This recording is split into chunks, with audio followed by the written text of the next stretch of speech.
Hello അസ്സാം വലൈക്കും. നമ്മൾ ഇന്നൊരു ബീഫ് സ്റ്റൂ ഉണ്ടാക്കിയാലോ? പാൻ ചൂടായതിന് ശേഷം അതിലേക്ക് ആവശ്യത്തിന് വെളിച്ചെണ്ണ ഒഴിക്കുക.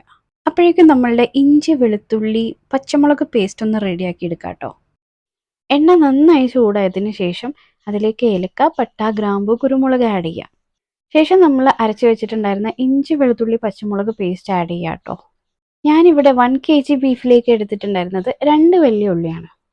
അപ്പോൾ നമ്മളുടെ ഉള്ളി ആഡ് ചെയ്ത് ആവശ്യത്തിനുള്ള ഉപ്പും ചേർത്ത് നല്ലോണം ഒന്ന് വഴറ്റിയെടുക്കുക.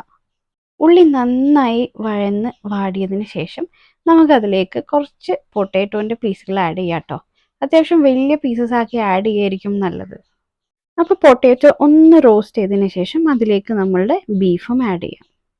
ഒരു 2 മിനിറ്റ് ഈ ബീഫ് അതിലിട്ട് നല്ലോണം റോസ്റ്റ് ചെയ്തതിന് ശേഷം തേങ്ങയുടെ രണ്ടാം പാലാട്ടോ ഞാനിപ്പോൾ ആഡ് ചെയ്തുകൊണ്ടിരിക്കുന്നത്. ഈ രണ്ടാം പാലിലാണ് കേട്ടോ നമ്മുടെ ബീഫും പൊട്ടാറ്റോ ഒക്കെ വേവിച്ചെടുക്കണത്. അതുകൊണ്ട് തന്നെ അതിൻ്റെ ഭയങ്കരമായിട്ടുള്ളൊരു ഫ്ലേവർ നമ്മളുടെ കറിയിലുണ്ടാവും.